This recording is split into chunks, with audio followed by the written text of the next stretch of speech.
Bharat test cricket ప్రస్తుతం స్థిరత్వం లేక ఓటములతో సతమతమవుతోంది.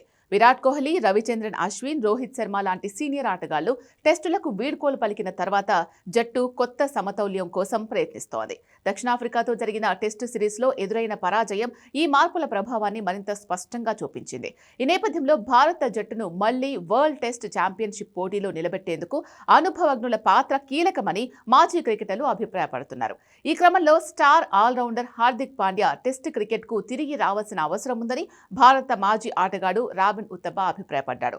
టెస్టుల్లో నంబర్ 7 స్థానంలో హార్దిక్ ఆడితే జట్టుకు గణనీయమైన బలం చేకూరుతుందని ఆయన పేర్కొన్నాడు. ప్రస్తుత ఫిట్నెస్ ఫామ్ ను దృష్టిలో ఉంచుకుంటే హార్దిక్ టెస్ట్ కంబ్యాక్ అసాధ్యం కాదని, క్రికెట్లో నెవర్ సే నెవర్ అన్నది వర్తిస్తుందని ఉత్తప్ప వ్యాఖ్యానించాడు. హార్దిక్ పాండ్యాకు టెస్టుల్లో బౌలింగ్ లోడే ప్రధాన ప్రశ్నగా మారిందని ఉత్తప్ప చెప్పాడు. అయితే ఒక్క ఇన్నింగ్స్ కు 12 నుంచి 15 ఓవర్లు బౌలింగ్ చేయగలిగితే అతడు తన పాత్రను సమర్థంగా నిర్వర్తించగలడని అభిప్రాయపడ్డాడు. ప్రస్తుతం ఇతర ఆల్రౌండర్లు కూడా భారీగా ఓవర్లు బౌలింగ్ చేయడం లేదని, అలాంటి పరిస్థితుల్లో హార్దిక్ ను పక్కన పెట్టాల్సిన అవసరం లేదని ఆయన పేర్కొన్నారు. టెస్ట్ క్రికెట్ ఆడాలన్న ఆసక్తిని హార్దిక్ వ్యక్తపరిస్తే అతడి ఫిట్నెస్ నిరూపితమైతే బీసీసీఐ కూడా అభ్యంతరం చెప్పే అవకాశం లేదని ఉత్తప్ప అభిప్రాయం.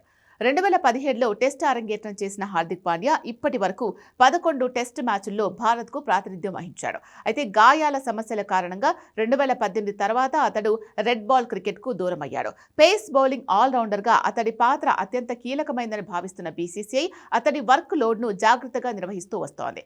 అందుకే హార్దిక్ ఎక్కువగా వైట్ బాల్ క్రికెట్ పైనే దృష్టి సారించాడు. అయితే హార్దిక్ ఇప్పటికే టీ20 ప్రపంచ కప్, ఆసియా కప్ వంటి ఐసీసీ ట్రోఫీలను గెలిచిన నేపథ్యంలో వరల్డ్ టెస్ట్ ఛాంపియన్షిప్ గెలవాలన్న ఆశ కూడా అతనిలో ఉండడం సహజమని ఉత్తప్ప పేర్కొన్నాడు.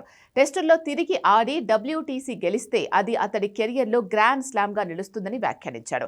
భారత జట్టు భవిష్యత్తును దృష్టిలో ఉంచుకుంటే అనుభవం ఉన్న హార్దిక్ పాండ్యా లాంటి ఆటగాడి సేవలు మళ్లీ టెస్టుల్లో అవసరమా అనే చర్చ ఇప్పుడు మరింత ఊపందుకుంది.